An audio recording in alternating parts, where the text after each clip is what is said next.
we could talk about motivation. Mm-hmm. Just the fact that like motivation changes. Mm-hmm.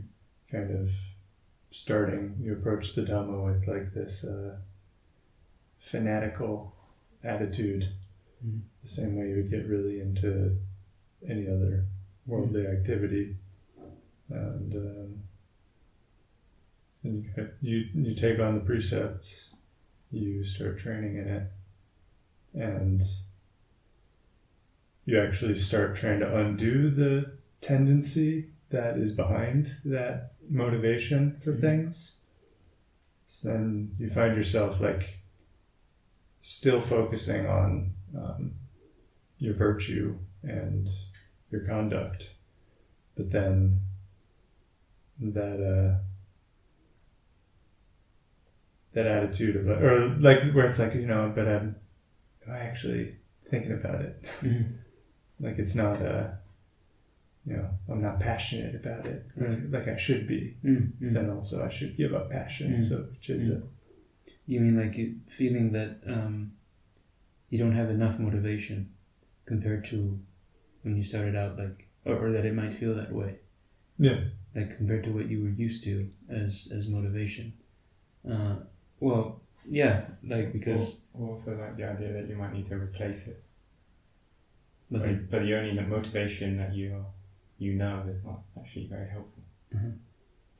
So you mean that you realize that you need a new type of motivation, right? But actually, yeah. But the thing is that it's not up to you to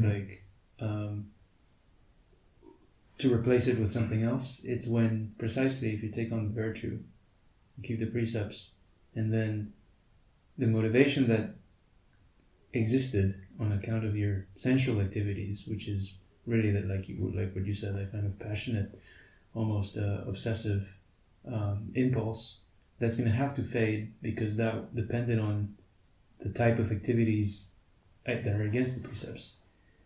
So that's why in a way it's fine if starting out a person feels like they're obsessed with the Dhamma and they're like kind of really because you would read that sutta where it says monks, you shouldn't cling to the Dhamma, you should let it go like a raft, like you get to the other shore. But the thing is, people start saying that when they haven't even, like they just got on the boat like the first second, and then immediately like, okay, so I should let go of the boat now, and you're still not even 1 centimeter away from the near shore. So you have to. It's not up to you. It's like it's when you directly recognize that the motivation, the energy that you have towards practice, that presents itself as motivation towards the Dhamma, is actually now, like you see for yourself, not that somebody else told you or something. You see for yourself, this is now taking me away from the actual cessation of craving. But from that beginning point of view, being passionate about Dhamma and really kind of firing yourself up to keep the precepts and not give in to sensuality and abandon unwholesome things, that is closer to the cessation of craving than if you you have less craving when you do that than if you were to say like, oh well, there's nothing to attain, so we just don't attach to anything, even to the Dhamma, as a complete beginner who doesn't even have the review. That might feel, from somebody's initial ideas about what peace is, that might feel better, but that's precisely because it's the path of least resistance, and you're still fundamentally maintaining the same tendencies, like you said, the same. Yeah, you're still going with the grain. Yeah, it's the wrong kind of indifference. Yeah, like equanimity of just. It's going to be circumstantial as well. Like it's going to be, if a person feels that without keeping the precepts, without having gone through that process of restraint. No, well, but that process of feeling like almost, in a way you could say, obsessed with restraint and abandoning the wrong things that they used to do without going through that process, if a person feels that they're equanimous and that they're kind of able to be at peace and not be affected by things, that's only because they still have suitable conditions around them that don't disturb them too much.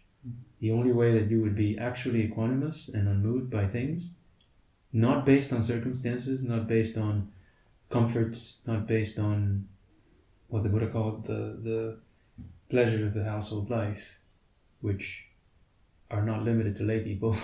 Like as a monk, if you still have that dependence on external comforts, that those are the pleasures of lay life, as the Buddha called it. So,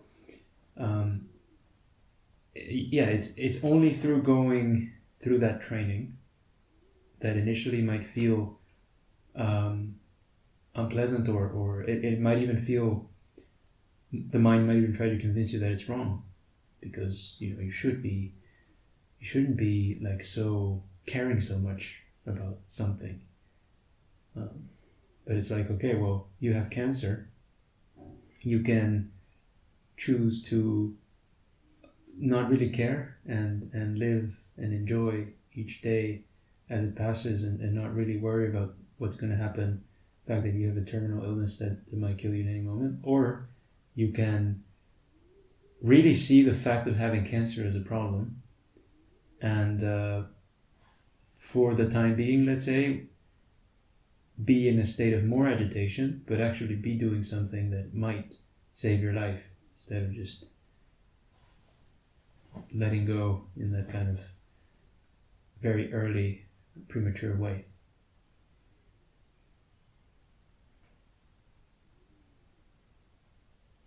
So giving up craving based on craving, which appears in the sutras somewhere, that's valid, but in the beginning.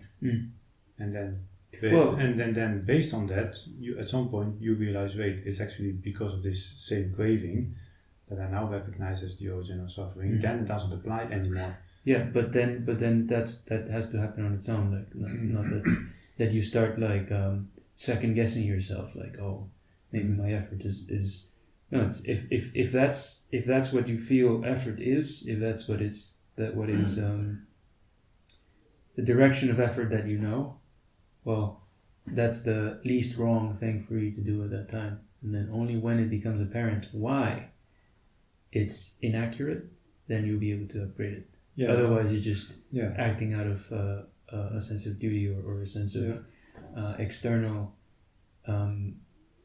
reasoning or whatever you might have heard is the right level of effort. But for you, factually, whatever craving you experience, whatever defilements you experience, whatever for you stands for not giving into that is the practice. Yeah.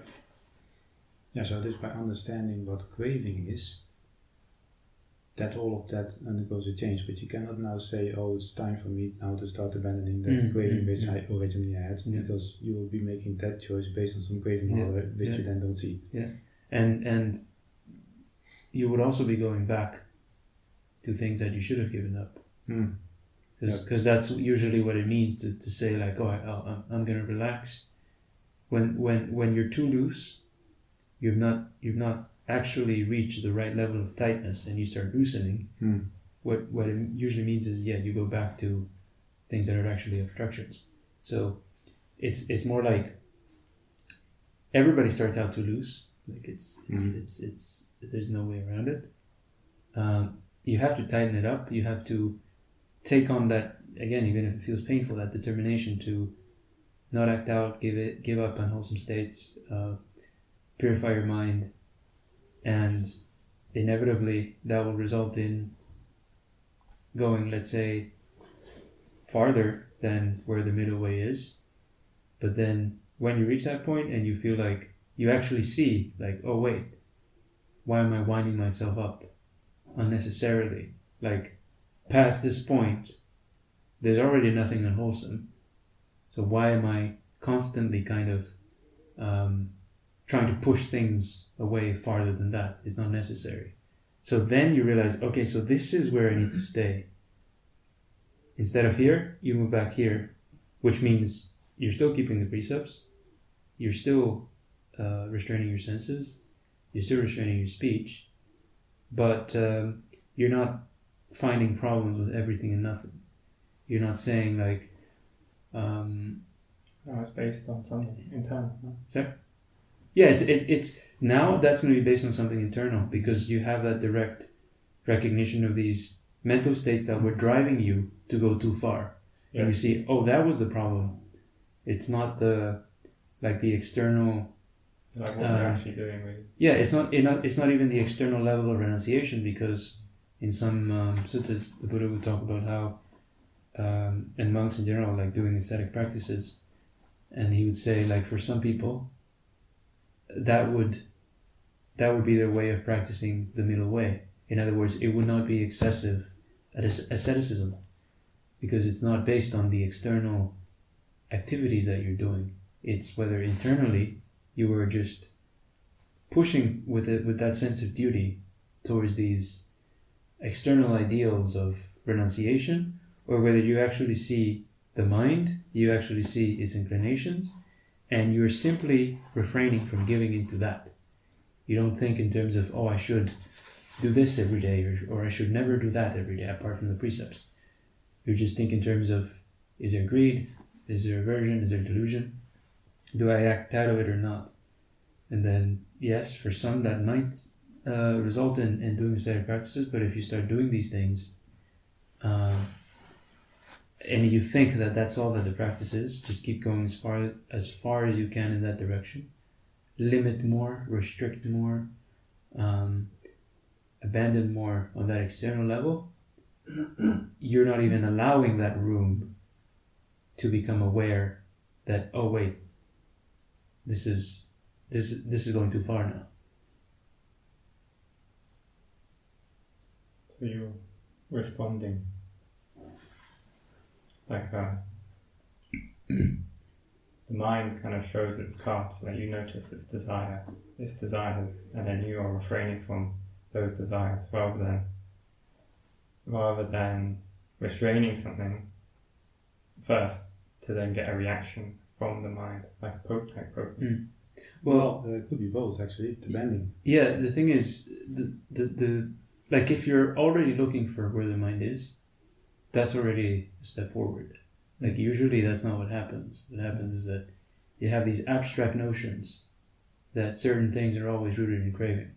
And then based on that, you start giving things up. And then, I mean, that's inevitably how you start out, because the precepts are just these specific things that you don't do and you don't see for yourself where the craving behind those activities would be.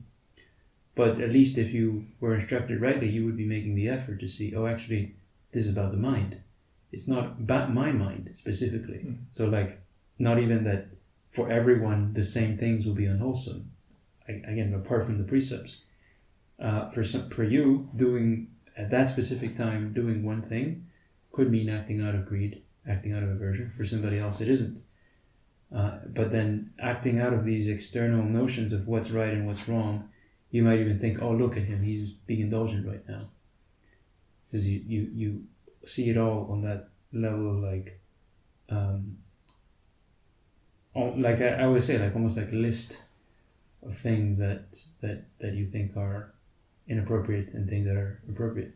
And if you start looking at your mind, you realize, and recognizing your mind, you realize that's actually quite a burden to have to adhere to these almost like external guidelines. It's completely divorced from the basis of where the hindrances actually are. So, which means you're acting out of them. If you're not seeing them, you're acting out of them automatically. Yeah. So, conformity to something external is not what the actual virtue is. No. Even though for most people it may start like that. Yeah. If it's the right thing, i.e., those 7 precepts that we were talking about recently, that still starts out as external. But to conform to that cannot be equated with being virtuous. The virtue begins when keeping those precepts shows you where your mind is pushing you, and then you don't give in. That's the whole point. Yeah, so it's like it's kind of like a by if you make the right effort on the basis of even taking on the precepts semi-blindly, let's say, just okay, I just don't do these things, but you actually make the effort to see why those things are wrong. Yeah. Then you would see the same thread underlies a whole bunch of other things that some people might think are fine. Some monks might think are fine because it's not explicitly stated in the Vinaya or something. Which is still stating that external thing as a criteria now only. Yeah. And it's really your own notions, like kind of almost like making inferences. And that's completely like that's why it's, from that point of view, it would always be subjective. And then people will be arguing about like what standards of conduct are, because they don't see fundamentally it's that whether you're acting out of greed, aversion, and delusion or not, and that's not going to manifest in the same way for everyone. Yeah. So if someone comes here and they ask you, what is right effort? The Buddha talks about right effort. Then what would you say?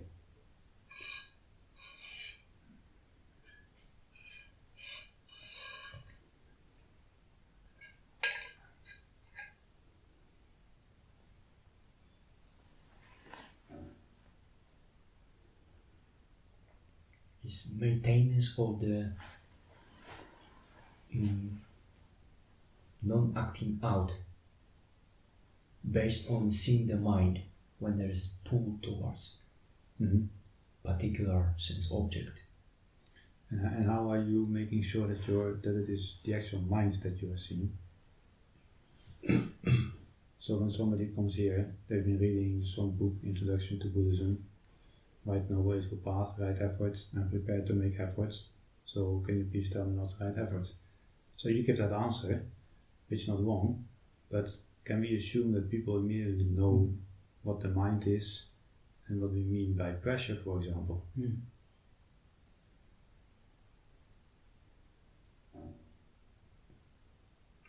And if not, then what would be the right answer to the question, what's the right effort?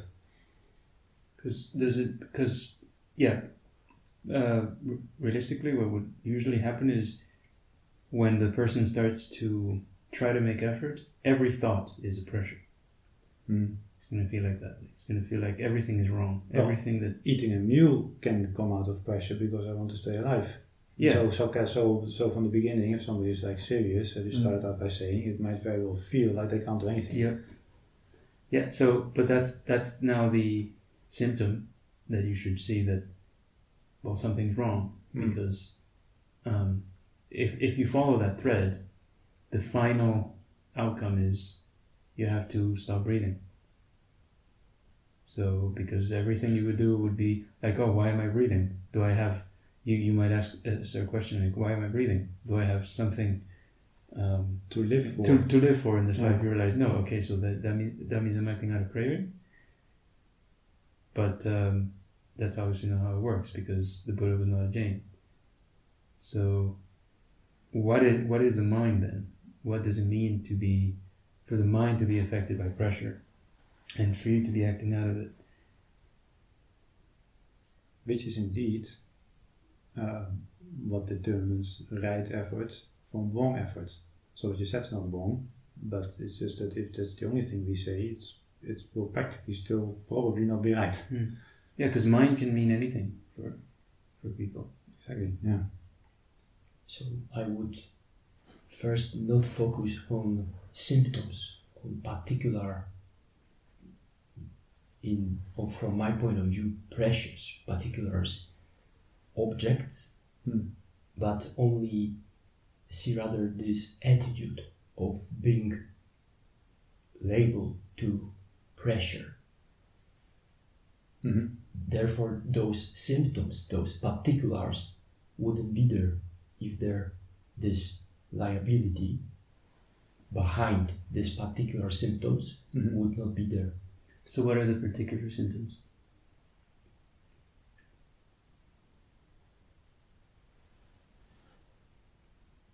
For example, mind under sloth and torpor, hindrance. But is that a symptom or is that the... It's like background from particular manifestations of it. But what is, let's say, what is the sloth and torpor? Is it just the fact that you don't have energy? It's like direction, particular direction towards getting sleepy, towards basically lack of energy, and it's of course manifesting somehow, bodily, mentally, and those are the symptoms of this liability. And mind is on the level of this being labeled to those symptoms. So you said you don't focus on the symptoms. Symptoms are there because, of course, there's a bigger problem behind them. Otherwise, they wouldn't be there. Yeah. So then, if you have a mind that's sleepy or tired, do you try to get rid of the sleepy or tiredness, or what do you do? And you're on the right level, so not acting out, not getting into it. Factually, when there's pressure to go to sleep, I won't go to sleep at that very moment. So you said, and you're on the right level, how would that manifest? By not acting out, basically. Yeah, but, I mean, of course you don't go to sleep. That's the obvious part. But if you're not doing that, you could still be fundamentally trying to get rid of the sleepiness. Like you would still have that kind of underlying wish that this will go away. Which means you still kind of put the emphasis on the symptom. So how would you make sure that truly you see, okay, this is just a symptom and I'm not going to be concerned with this? It might be like, let's say that you say no to go to the sleep, but you can easily end up directing towards something else with the same attitude. And when at the same time I notice that this attitude is like the root problem, not the direction towards particulars, sleepiness, and basically any other activity bodily, that I already can maintain not acting out. But wait, so you're saying that any other bodily activity you would do would be rooted in the same pressure? No. Bodily activity that it's... So let's say, could you just get up and start walking? No, because let's say that walking would be rooted on the same mind, kind of. Why? Because although I not go to sleep, I find some other like external bodily activity to replace that need to go to sleep. But what's wrong with that? If that prevents you, like if you splash cold water in your face, or you switch on the light in order to prevent falling asleep, which requires action on your part, if that prevents you from giving in to the sleepiness, then why do you say that bodily activity is necessarily coming out of the same attitude? For example, then this sleepiness is can manifested when I sit there, and when I, of course, going to lay down, it's like lower. It's going towards that sleepiness. But say when I stay now, it's the same attitude for me. Therefore, I rather remain seated, so not changing any position. Just so from that point of view, I do not make any movement, but towards or away or replace it. But how do you know that is also now not coming out of that same attitude? Like, I shouldn't now move. Because I maintain the knowledge of that mind is there. But are you saying that knowledge disappears simply by standing up? Or how do you know that the mental state that would be behind getting up and walking is not actually a new state that is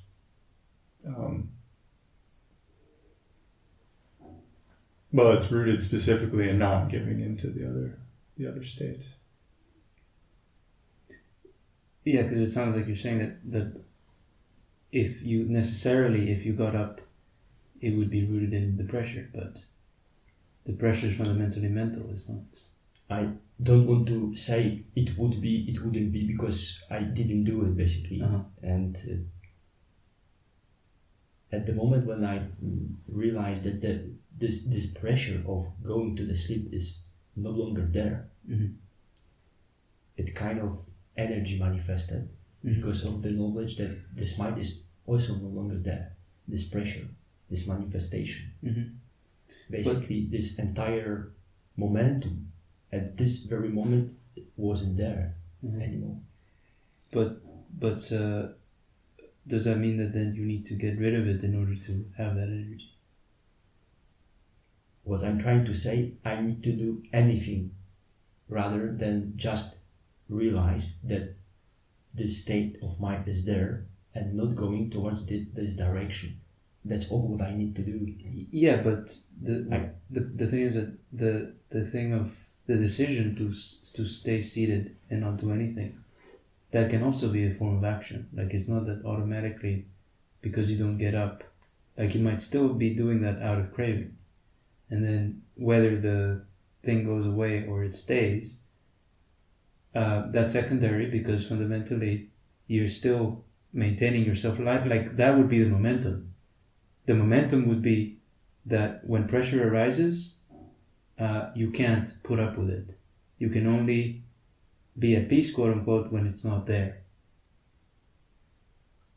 And so, like, enduring things on the right level would mean even if the pressure is there, you're not affected by it.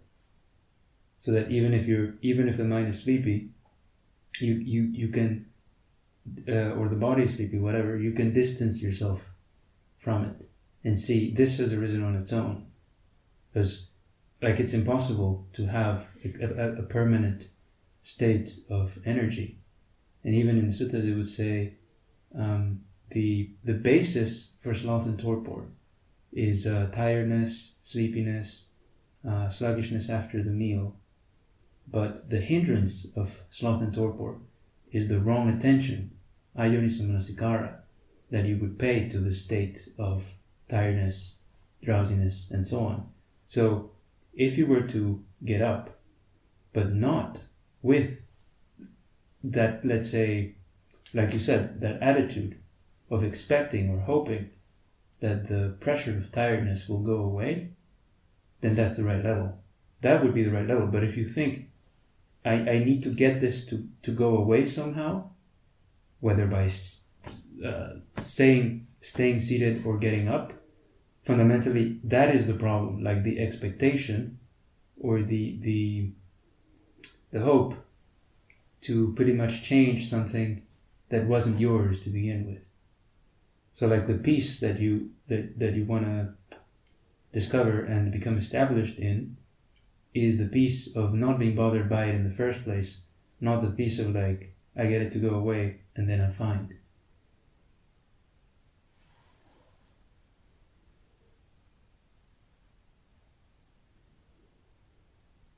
Because fundamentally the mind, like the chitta, it's not that when you have, let's say, a lustful mind, like, there will always be that tendency to confuse lustful mind with the thoughts that come on account of the lustful mind. And the natural tendency is to look at the problem there and then think, okay, if I can just get this to go away by any means necessary, do a concentration technique, look somewhere else, think about something else, replace it, ignore it, then the lust is gone. Yeah, but the lust is that liability, so that if those let's say images or thoughts were to present themselves, you can't stay distance from them. So it's the same with this sloth and torpor. Like, sloth and torpor is not the presence of that pressure of tiredness, is, as you said, the liability. It's the fact that if the body gets tired, if there is sluggishness, the mind gets mixed and involved with it. It can't stay distanced from it. So that's the right level. Like, it's the recognition that these things arise on their own, but that the mind, the chitta that you have to tame, is that basically like that almost feel it would feel almost like automatic engagement with these pressures that come up. And then that's why it's called like the opening amidst confinement, when the suttas would talk about the right view and even samadhi, because it's not that you get rid of the confinement, like you get rid of these let's say unpleasant things that might be assailing you. You get rid of your craving in regard to them, and that's the Four Noble Truths. Like, suffering is not the sleepiness, it's not the lust, like the sign of beauty, it's not the annoyance of like the significance of other people or other situations being annoying. It's the craving that then far down the line leads you to act out of lust, act out of anger, act out of go to sleep, out of laziness. But that's now, like, it's not that then if I just get rid of those things, it's only really like I'm undoing the. It's like instead of, let's say, some object that you have on the ground, instead of hammering it fixed onto the ground, like nailing it down so that it doesn't move, no matter what comes, you just stop things from coming. And that's only ever going to be temporary. Like, that cannot be a reliable freedom. And that's why it would keep coming back. Like, it would feel like every time these things come back up, I need to deal with them again and again and again. Whereas what you really want to see is, how do I make myself not be liable so that whether this comes up or not, it's completely irrelevant.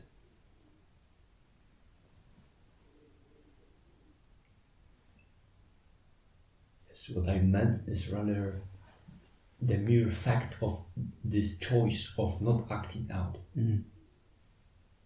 Once again, without intention to kind of change that state and they get rid of it or whatever.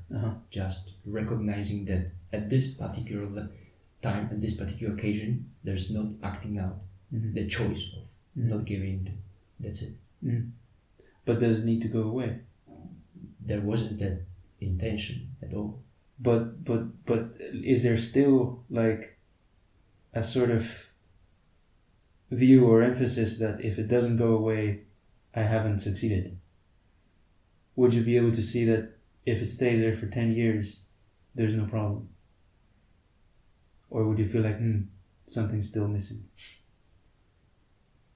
I can tell it was just the recognition that the victory, the small victory of not acting out of this mind at this very moment. Yeah, but that's the thing. So like, you can say that it's not acting out, but the not acting out of the right level fundamentally depends on whether you see, like, it doesn't matter whether this stays or leaves, because my responsibility is the craving, not the feeling.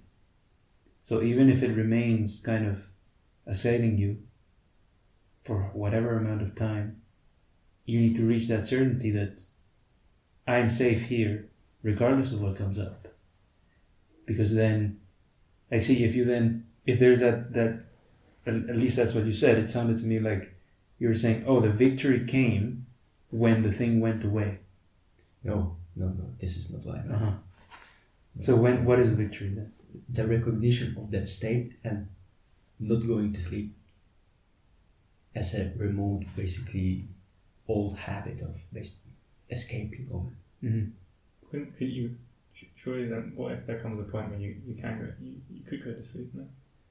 you wouldn't necessarily be acting out of sloth and torpor. Yeah, you could go to sleep. Because otherwise, every arahant who went to sleep would be acting out of the 5 hindrances. Yeah. So, let alone getting up as well. I'm not blaming the sleepiness as if and basically itself, but at this particular instance, it was rooted in hindrance. Yeah, no, of course, like there would be a hindrance involved, Yeah. but I'm just saying, like, it's important to keep the emphasis because it's going to happen. It's not a matter of if.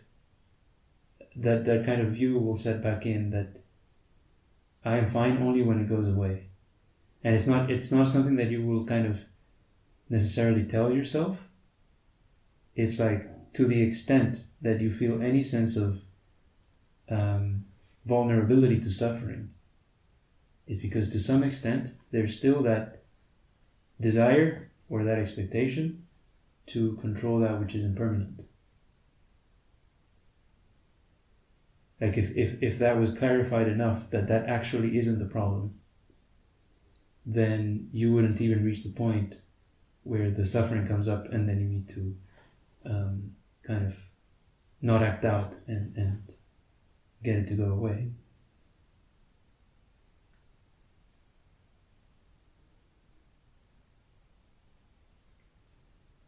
I can tell it's more like the waves of habits constantly acting out, and therefore it's like clouds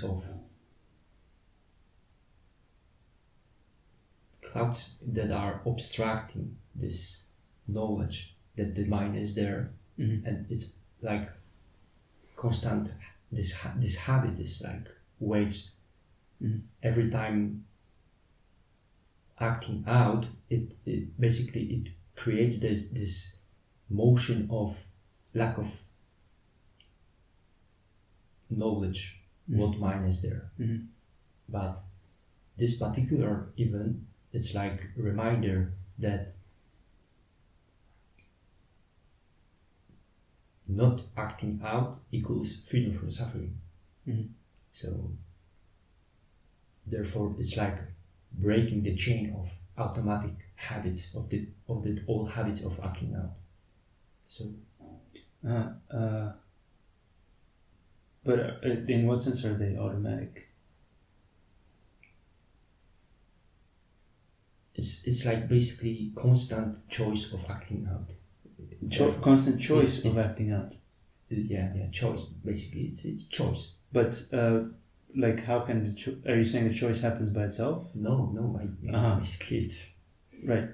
So then that's what I'm trying to say. Decision of acting out. It's the wave. You cannot say that the wave is a habit, because the habit would be kind of your engagement with that thing.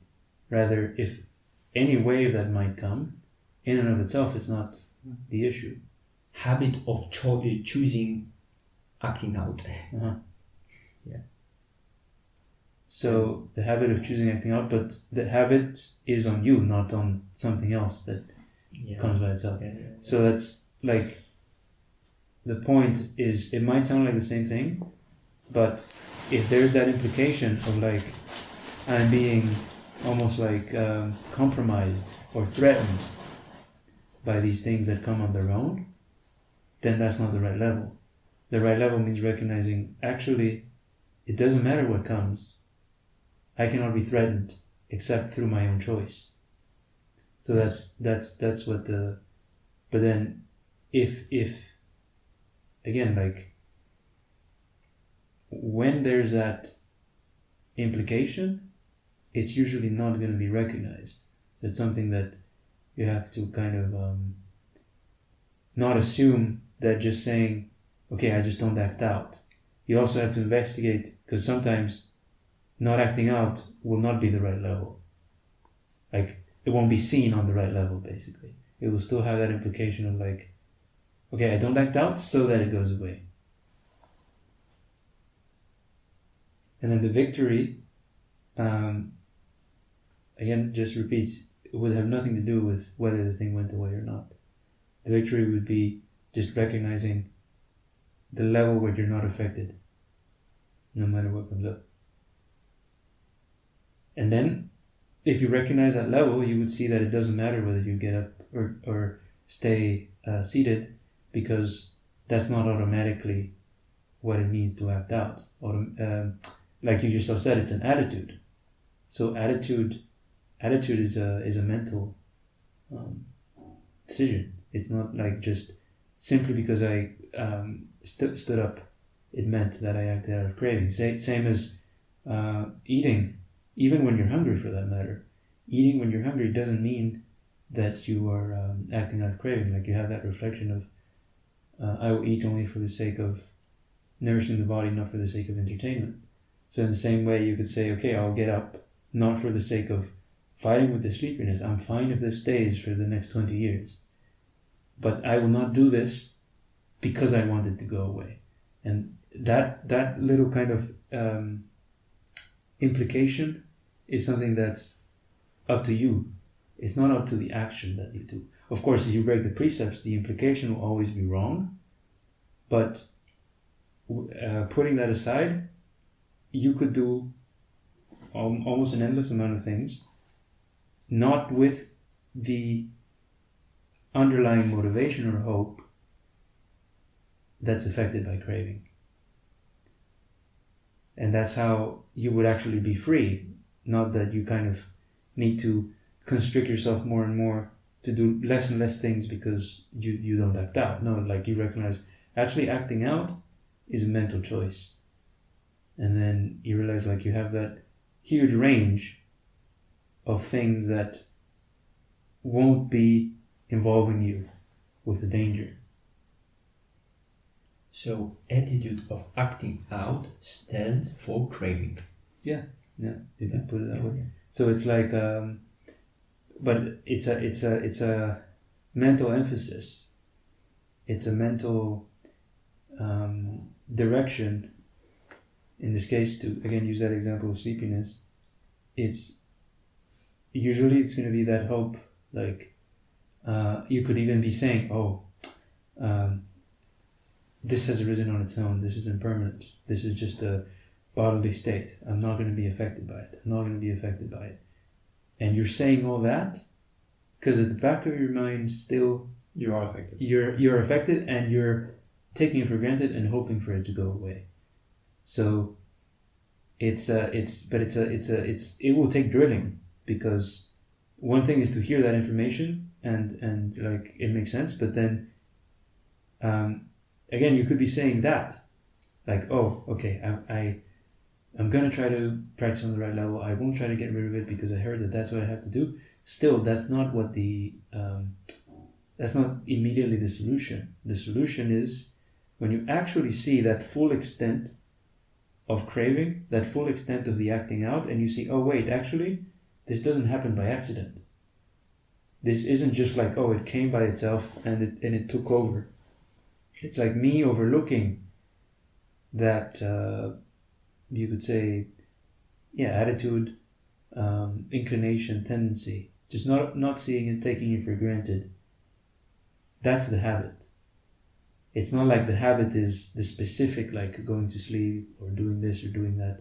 The habit is when pressure manifests, you don't even see where the line is, and you either indulge in it or you try to get rid of it because you think that that's what the problem is.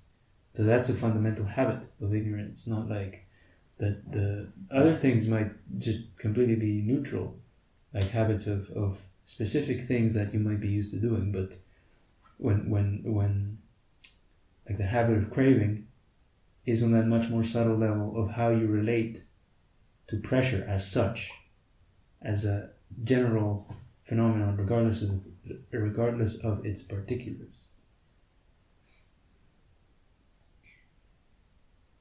And that's why you can have sometimes even like there might not be anything going on, like you might have a neutral feeling, let's say. You're not particularly pulled by sensuality, aversion, sleepiness, anxiety, or doubt. but there's that kind of inactivity, kind of lack of anything going on, and that is a pressure in itself. So because somebody might be expecting like, oh, it's only these very kind of blatant, in my face, super unwholesome things, and then if that's not there, then it's like, okay, well, now what? Yeah. Nothing's happening. But no, that same pressure of sensuality, whatever, it's the same kind of principle that's there, of that when the neutral feeling is there. It's just you could say, a feeling that you either overlook, take for granted, take as yours, act out of, in whichever direction, or you don't.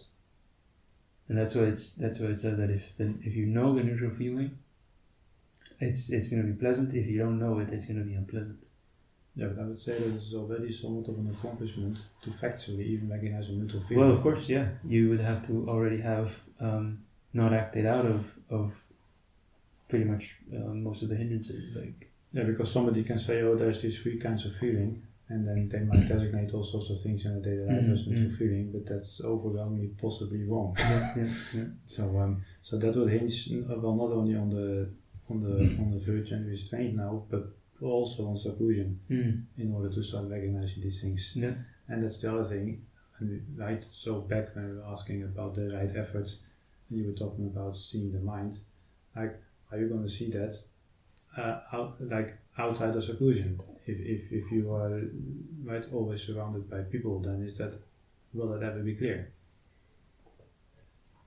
But you designated as mind earlier.